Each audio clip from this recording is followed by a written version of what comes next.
The Grizzlies and the Suns are arguably the two biggest trash-talking teams in the NBA at the moment. They're both getting embarrassed too, and you know what? I love it. I mean, Phoenix got what they deserved when Aaron Gordon dunked and posterized them in an overtime win on Christmas Day, and trust me when I say I could go on and on about how the Suns have been getting humiliated this season, but that's neither here nor there, because today we got the Memphis Grizzlies in the house.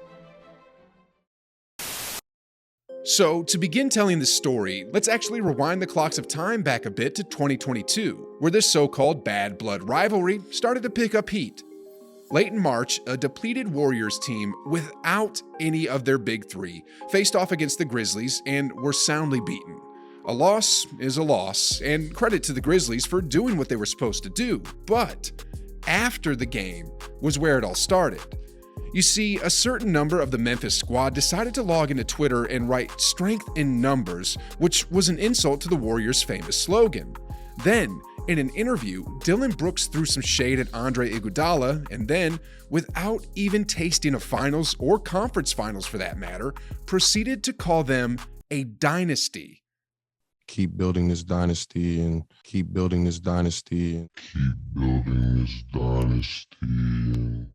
I think I'm going to start calling this dude Dillon Dynasty Brooks. Anyways, so the stage was set in motion, and when the postseason came around, the basketball gods decided to play matchmaker, and as basketball fans, we all got what we wanted. The Warriors were to face off against the Grizzlies in the second round of the 2022 playoffs. And oh my goodness, what I realized immediately was that Dillon Dynasty Brooks is in the wrong sport. I mean, the man should be in the UFC instead. He hurt GP2 with a dangerous play, and then almost potentially hurt Curry too with an equally dangerous play. Man, there's a way to play physically, but that ain't it. Anyways, that's just the tip of the iceberg. Draymond Green then got elbowed in the face and required stitches. Ja Morant then got into Steph's face and said, "We're gonna have some fun." He even led a chant and said Grizzlies in 7.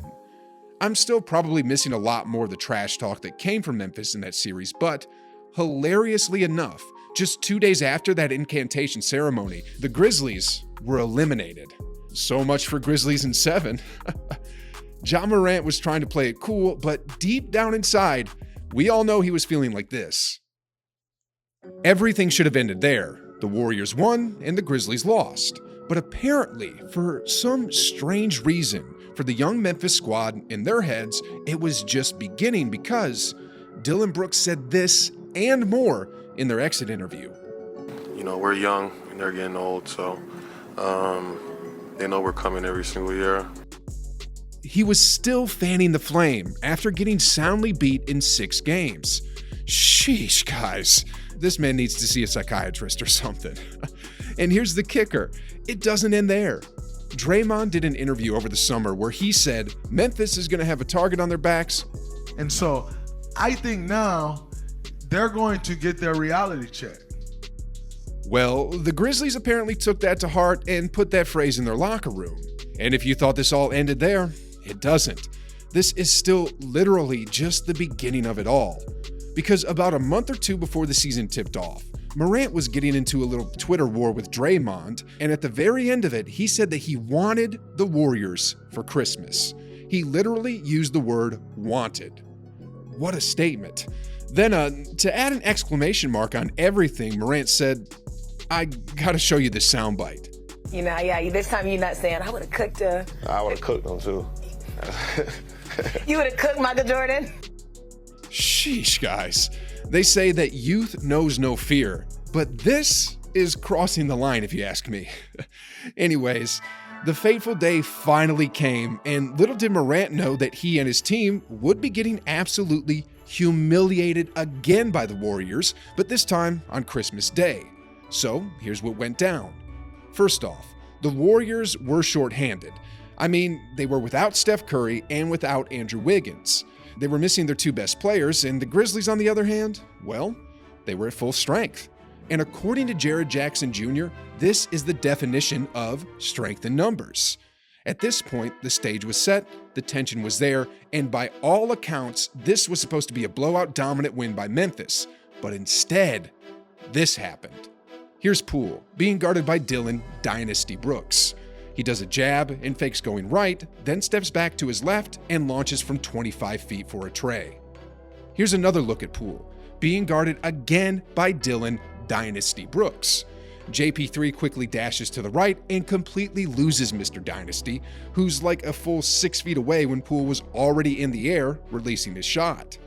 The Warriors completely lit up the Grizzlies, going 18 for 44 from beyond the arc, and there was nothing Memphis could do to stop the onslaught. Meanwhile, here's Brooks missing a free throw and getting mocked by Draymond. Here he is again traveling. Here he is again throwing up bricks.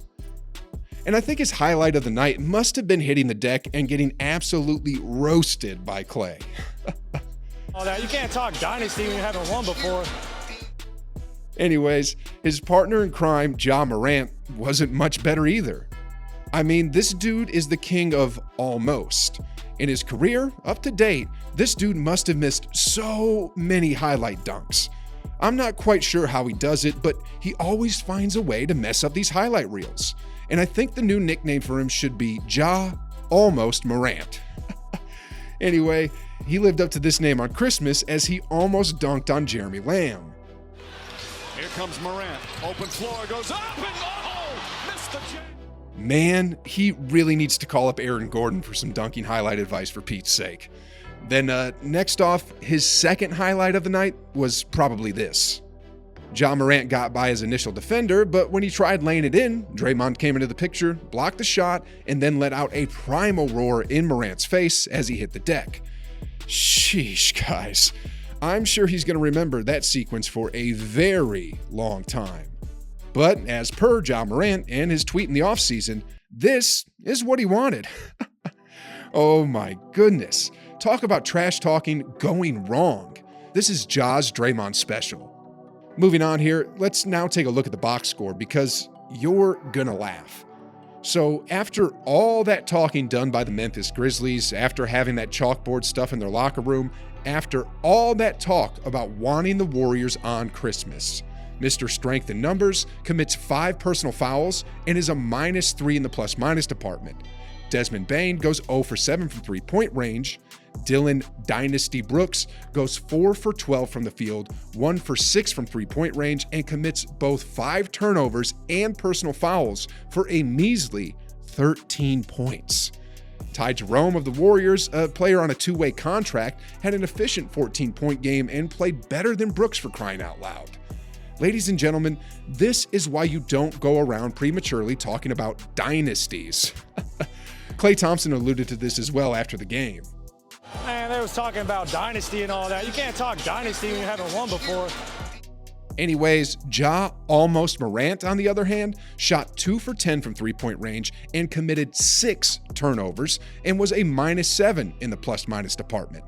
He probably would have had even more turnovers if the refs actually did their jobs properly and called him for all the double dribbles and traveling that he was committing all night. Anyways, when it was all said and done, after all that had transpired over the past year, this is how it all ended for Memphis. God, down 13 with under 10 seconds left to go, and trying to showboat with an alley-oop dunk, but throwing the ball out of bounds instead.